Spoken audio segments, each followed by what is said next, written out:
Hello everyone, and welcome to my YNR Update 24 channel. I hope you're having a great day.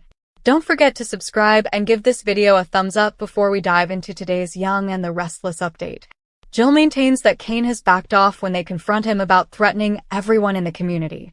There won't be a war, she asserts with assurance.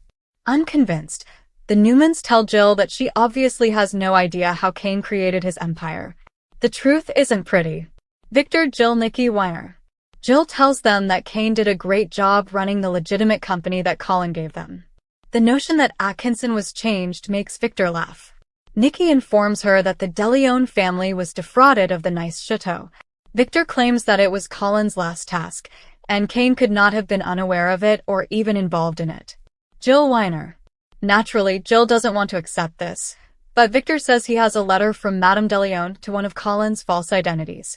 Letters can be forged, Jill says, protruding her chin. Victor cautions her that if she supports Kane, she is making a mistake. Jill is adamant that Kane would not deceive her. To cut to the chase, Victor states that Ashby has faith in her and that they require her to obtain the AI software. Amused, Jill assumes Victor wants her to give it to him. Is Jack going to get anywhere? Ashby claims to have been waiting for Jack as he arrives at the Kane train. Jack looks at his casual attire and concludes that it was a difficult night and that his conscience is playing tricks on him. They argue over why Ashby chose to play stick with Billy instead of carrot. Jack criticizes Kane for treating Billy cruelly and notes that he also suffers from unhealthy obsessions. Kane acknowledges that he and Billy are too similar. He informs Jack that he has made the decision to give everything up and is reevaluating his goals.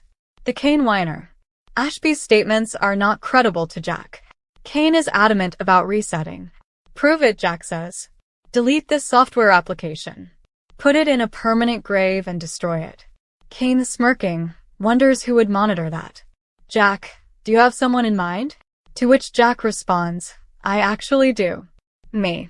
Jack Weiner. Kane, who is still grinning and extremely amused, doesn't think Jack will destroy it either, because he could want to use it against Victor. Jack claims that he and the mustache are now in agreement. Kane thinks it would be entertaining to present it to Billy or Phyllis. No one is enjoying themselves, Jack sniffs. As they accuse him of doing, Kane reminds out that they all have their own agendas. Kane's smile whiner. Jack says Kane should have faith in one person. Jill. Ashby laughs. Isn't this the reason Jack called her back to town? Kane becomes serious and says he's not a monster, and that Chancellor was simply there to help make peace between Billy and Jill for her benefit. Kane shrugs that it's the truth, but Jack is doubtful. They argue over whether Billy would have ruined the business. Kane informs Jack that he understood Billy was too unpredictable to accept what he was giving. Kane notes that although Jack doesn't enjoy this, he too turned his back on Billy and declared, enough is enough. Is Daniel able to calm Tessa? Daniel and Tessa discuss how Sharon will respond to the truth about Mariah in the park. Daniel reassures her that she is resilient. Tessa shifts her focus to Mariah's safety from the man she attacked. Daniel reminds her the man can't get to her in the clinic. Maybe we need to get to him first, Tessa thinks. Daniel, Tessa, Weiner. Daniel expresses doubt about going up to Hensley, pointing out that Mariah could not be the only person in risk. Tessa pouts that it was a stupid idea after realizing he could figure out who she is. This is so frustrating, she screams. Daniel wishes Chance could be there to counsel them. Tessa complains that Ian Ward is haunting Mariah from the afterlife. How can you deal with a man that's not even there? Tessa Weiner. They pace around as Tessa rambles about needing to know what happened in that room. Daniel cautions her to maintain her grounding. Tessa makes the decision that she must visit Mariah and inform her of what transpired. Daniel fears Tessa will be let down if Mariah declines to see her. Daniel acknowledges that she is a force and that she is unfazed.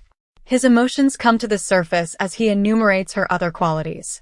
He swallows them back and tells Tessa that he hopes their story ends happily. The last scenes.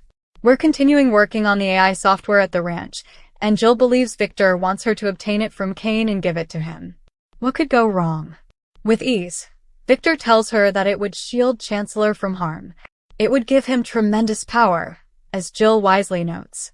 Victor agrees to email her a copy of the DeLeon letter, and she leaves.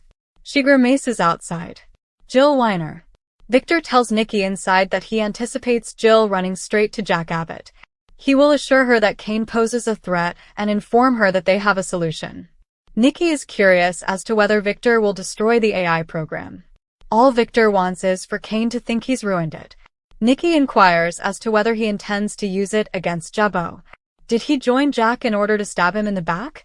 Victor chuckles. Tessa lists all the ways Daniel has supported her in the park. He's just glad he was able to do it. He's been more than just a friend, Tessa replies, putting her hand on his arm. My best friend has been you. She draws him into a hug. Since Ashby forgave Colin, Jack believes he can comprehend his complex relationship with Billy on the Kane train. Kane is adamant that his dad changed. Kane claims to have witnessed it as well when Jill enters. Jill requests a private conversation with Kane. Jack wants to talk to someone. Jill questions whether, like Billy and Victor, he will attempt to inundate her mind with unfavorable remarks about Kane. Jack asks, "Is it working?" "Well, that's still up in the air," Jill responds. Kane appears uneasy.